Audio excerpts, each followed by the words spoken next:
Hello, I'm David Cassidy with the midweek market update today, Wednesday, the 26th of May. The inflation outlook remains the big theme this week ahead of Friday's US core PCE data release, the Fed's preferred inflation measure.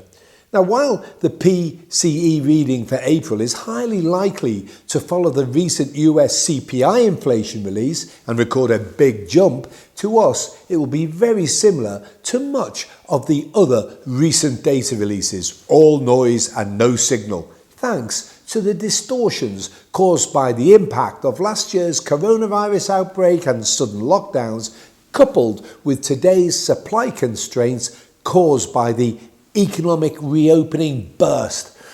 While all of these inflation measures are and will for the next couple of months show some big increases, we continue to believe that it is transitory and therefore we expect it to quickly fade as the distortions pass through rather than result in persistently high inflation.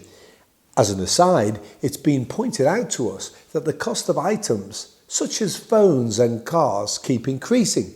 However, this is where we believe that inflation readings are actually overstating rather than understating the true inflation rate.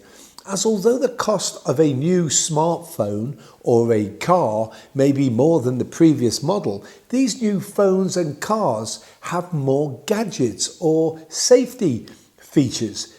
For example, the cost of a new car, or at least the amount we pay for a new one, may appear to be constantly rising.